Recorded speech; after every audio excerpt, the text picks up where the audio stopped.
client comes to you and says, hey, I want your help with having consistent habits. Like, I want to work out more. I want to prioritize my nutrition. How can you help me with it? I know what to do. I know the type of things that I need to be eating. I know the workouts. I have all that planned, but it's the habitual component, the behavioral component that I'm struggling with. So, how would you approach it? So, I'm going to talk to you about this in terms of the context of an ACH, advanced conversational hypnosis client coming to me with wanting this issue.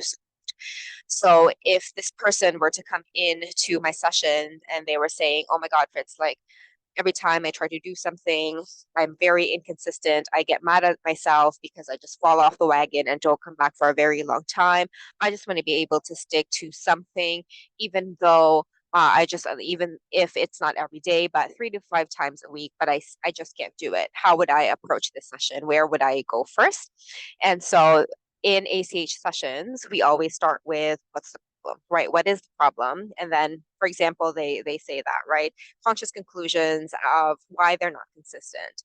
And so I would approach it not really theoretically, but principally using principles of these two and a combination of these two. First, I would see what is actually stopping them from being consistent, right? Like, what are the knots?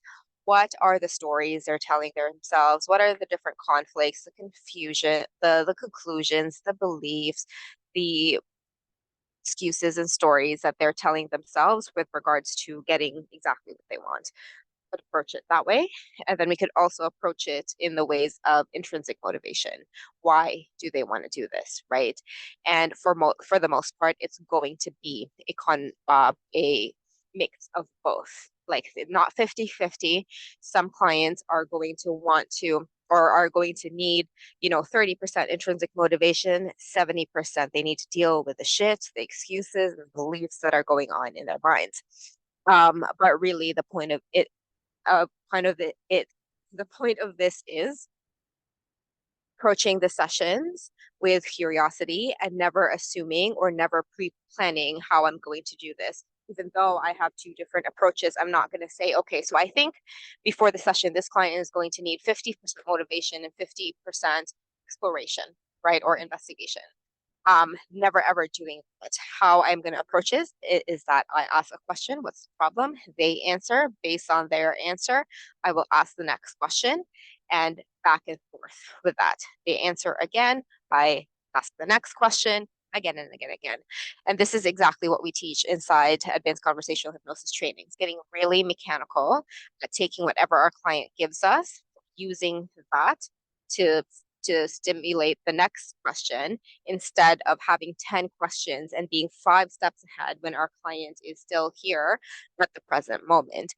And so, based on the responses that my clients are giving me, if they are telling me that they have so many excuses, right? Like, I was never fit as a child, like, it's so hard, I don't know what to do, like those types of excuses. There may be some beliefs about themselves and their identity with regards to sticking to routine.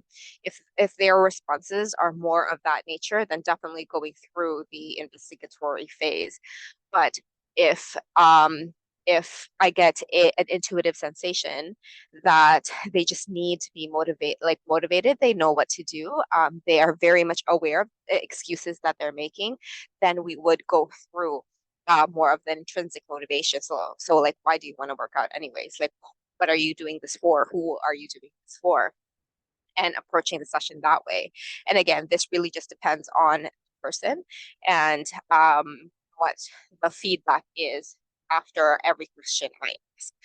And and this is really a very cool intuitive approach that all clients love because it's so centered on them, right? I'm not pre-preparing. I'm literally just going one at a time with every question I ask. And this helps them to break through faster. Like, very recently, my ACH student and I had a client who had who wanted to work on this exact scenario. And for her, it was, I would say it ended up being like 30% investigation and 70% we really worked on her motivation and solidifying her motivation as to why she wanted to be fit and to exercise. And that worked really well. That's not going to be the same with the next client we have, right? And even if she were to come back in the future for a different issue, she is going to need a different approach. And really, the point of this whole thing is the principle of meeting our clients where they're at.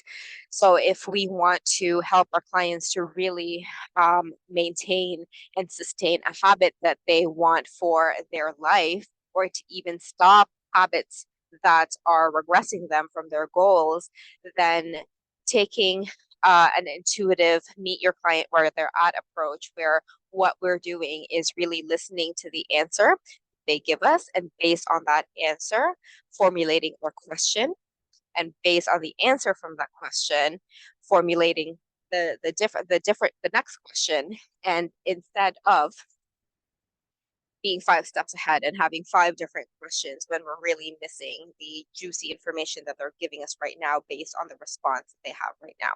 So that's how I would approach it. And this has been proven to be very effective.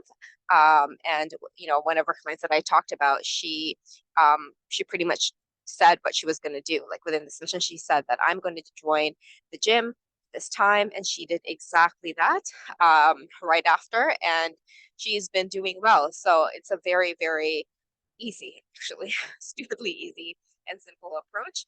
And I would recommend this for sure, because this is what we tell our students to do. So let me know once you implement that, how it goes. And I will see you soon.